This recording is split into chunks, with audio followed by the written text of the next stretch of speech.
This is your AESH Electric Energy News Minute for Tuesday, June 28, 2022. In mainstream news, CNBC reports Toyota issues recall for its flagship electric SUV following concerns about wheels coming off. Japanese automotive giant Toyota issued a safety recall for more than 2,000 of its all-electric SUV, the BZ4X, announced Thursday. The recall relates to the BZ4XS wheels. Toyota said owners of the vehicle would be notified through a variety of channels starting June 23. Tokyo-listed shares of the company finished 0.7% lower on Friday.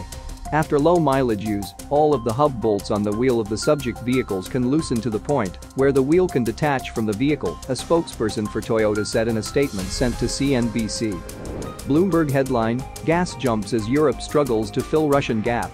European natural gas prices rose as Russia's deep supply cuts are slowing the pace of refilling storage sites, threatening to fall short of the levels required to keep homes warm in the coming winter.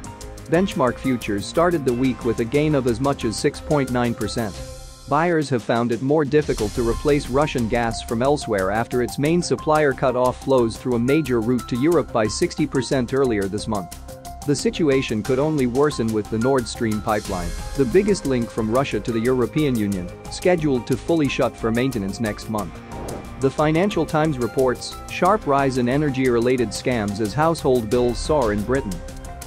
Wall Street Journal headline: G7 nears agreement on exploring new sanction capping Russian oil price. The Group of Seven club of wealthy democracies is inching toward an agreement on expanding its sanctions against Russia by looking for a mechanism to cap the purchase price of Russian oil, officials said, but the details are still being worked out.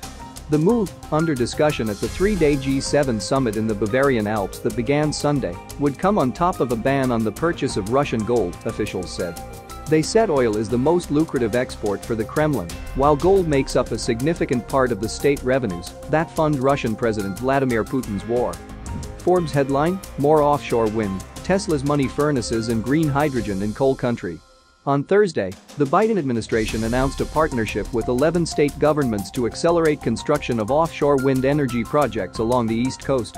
This move is a component of the administration's long-term goal to have 30 gigawatts from offshore wind by the end of the decade.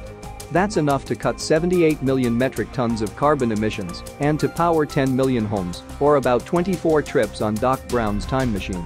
As part of the move, the Department of Energy along with the governments of Maryland and New York will provide funding to secure supply chains for the project. BBC reports energy prices: why are power bills going up? Households are facing a steep increase in their energy prices due to supply and demand on the global wholesale market. This has driven up the amount providers pay for gas and electricity, and that cost is now being passed on to the consumer. In the past 12 months, both of Northern Ireland's gas providers and all 6 electricity providers have increased their prices multiple times, adding hundreds of pounds to power bills. Who is increasing energy prices? And by how much? EnergyLiveNews.com reports 2 people killed by falling EV in Shanghai. An electric vehicle, EV, made by Chinese company NIO, has fallen from the 3rd floor of its headquarters in Shanghai, killing 2 people. The business has confirmed one of these was a member of staff and the other from a partner company. The car fell with the 2 deceased inside, as the 3rd floor is commonly used as a showroom and testing facility. NIO stated, "Our company has collaborated with the Public Security Department to launch the investigation and analysis of the cause of the accident. Based on the analysis of the situation at the scene, we can initially confirm that this was an accident, not caused by the vehicle." PowerGrid.com reports FERC proposes a first-ready, first-served approach to interconnection backlog. The Federal Energy Regulatory Commission, FERC, issued and discussed a new Notice of Proposed Rulemaking, NOPR, that would make significant reforms to interconnection rules and processes for generation developers looking to connect their projects to the transmission grid. This has been your AESH Electric Energy News Minute for Tuesday, June 28, 2022. If you want more global electric energy news and real-time alerts, hit the subscribe button now and follow us on social media.